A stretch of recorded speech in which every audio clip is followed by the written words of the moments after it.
হাঁটতে হাঁটতে চলে এলাম হারপ সার্বজনীন কালী পুজো। তো এইখানে এসে দেখো মায়ের রূপটা এত সুন্দর লাগছিল কি বলবো। আর মায়ের মানে মূর্তিটার দিকে তাকালেই যেন একটা যেন সে অন্যরকম ফিলিংস আসছিল, যেন মায়ের মুখের ভাষাতেই যেন মনে হচ্ছে মা কিছু বলতে চাইছে। সত্যি এত সুন্দর লাগছিল।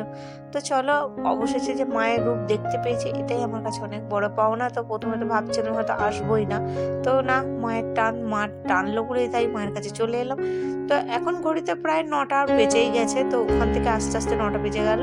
আর এই সবে ভিড়টা ঠিক শুরু হওয়ার মুহূর্তটা, মানে এরপর যত রাত হবে ততই মনে হচ্ছে ভিড়টা বাড়বে, কিন্তু সন্ধ্যের সময় অতটা ভিড়ও ছিল না। কিন্তু এখন একটু একটু ভালোই ভিড় হয়ে গেছে। আর চারিপাশটা দেখো কত সুন্দর লাইটিং করা, যেমন তেমন মানুষের সমাগমটাও ঠিক ততটাই, তাই না? দেখবে যেখানে মানুষের সমাগম বেশি হয় সেখানে যেন তার উল্লাসটা আরো বেড়ে যায়। আর সাজানোটাও বেশ পরিপাটি। কে বলবে বলো তো এইটা দিনের বেলা চিনতে পারবে কিনা? তো চলো বাকি চারপাশটা তোমাদেরকে একটু ঘুরে দেখিয়ে দিই। এই যে এখানে দেখো ভোলেনাথ একদম ধ্যানে বসে পড়েছে। আর ঘাটটাও কত সুন্দর সাজিয়েছে, দেখেছো? ব্যাস। আর ওই দূরে যে রাস্তাটা চলে গেছে ওটা পাড়ার মধ্যে একটা রাস্তা চলে গেছে, হারবের যে পাড়ার, তো বাঁধ ধরে যে রাস্তাটা গেছে। আর ওখানে না প্রচুর বাজি পোড়া, এখানে প্রচুর প্রচুর মানে বাজি ফোটানোর একটা কম্পিটিশন চলে। তো সেই কম্পিটিশনটা হতে হতে প্রায় রাত্রি 11টা 11:30টার কাছাকাছি বাজানো শুরু মানে করবে। তো আমরা অতক্ষণ তো আর থাকবো না। আর কিন্তু এখানে সেনসিনারিগুলো কিন্তু দারুণ করেছে, যেই যাই বলুক প্রত্যেকটা জিনিসের উপর না তাকিয়ে থাকতে হবে যে কি বলতে চাইছে। আর আজকালকে দেখবে বাস্তবটাই তো এইভাবেই চলছে, তাই না? তো যাই হোক, আমার তো ভীষণই ভালো লেগেছে আসতে পেরে, এবং তোমাদের সাথে এটা শেয়ার করতে পেরে আরোই ভালো। তো এখানে জলের কলটা খুব সুন্দর করেছে, মানুষগুলোকে অতটা সুন্দর করেছে। আর এই যে এখানে মহাচল্লিটাকেও ঠিক ততটাই সুন্দরভাবে সাজিয়েছে। জানো তো চারিপাশে এইগুলো তো দেখে তবু ঠিক ছিল, কিন্তু আরো একটু দূরে যাবার পর দেখছি কতগুলো বাচ্চা কাঁদছিল। তো ভয় তো পেয়ে গেছিলাম যে হঠাৎ করে এখানে বাচ্চারা কাঁদছে কেন। কিন্তু না, বাচ্চারা কাঁদার একটা কারণ আছে, এতটাই একটা ভয়ঙ্কর রূপ দেখে নিয়েছে। তো আমিও বলছি চলো যে দেখে আসি কি হয়েছে না হয়েছে। তো এখানে চুলিটা এত সুন্দরভাবে সাজিয়েছে, তো অনেকে তো ভয় পাওয়ার মতনই। এই যে হচ্ছে ভয় পাওয়ার কারণটা। ও বাবরে বাবরে, আমার তো নিজের দেখেই ভয় লেগে গেছে।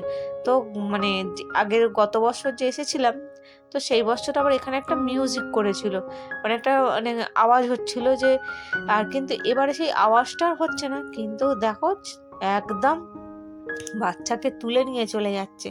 তো কে চলে যাচ্ছে না, রাক্ষসী। তো এইরম দেখেই তো বাচ্চারা একদম ভয় পেয়ে গিয়েছিল।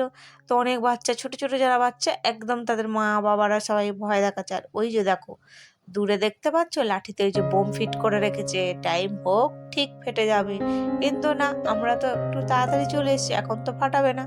তো যখন টাইম হবে ফাটাবে, আওয়াজটা বাড়ির সামনাসামনি শুনতে নিশ্চয়ই পাবো। আর এখানেও দেখো পুজোর ডালিরা কিন্তু এইভাবেই এখানেও সিস্টেম করা আছে। কারণ কি বলতো, অনেক দূর দূর থেকে মানুষ আসে, কে সবাই কি সরঞ্জাম নিয়ে আসবে না, আবার নিয়ে যাওয়ার একটা ব্যবস্থা থাকে। তাই মাটির ভাঁড়ে করেই পুজো দেবার ব্যবস্থাটা আছে। তো এখানে দেখবো অনেক শ্মশানে এখনো সেই রীতিভাবেই দেখবো মাটির সরাতে বিক্রি মানে পুজোটা দেওয়া হয়।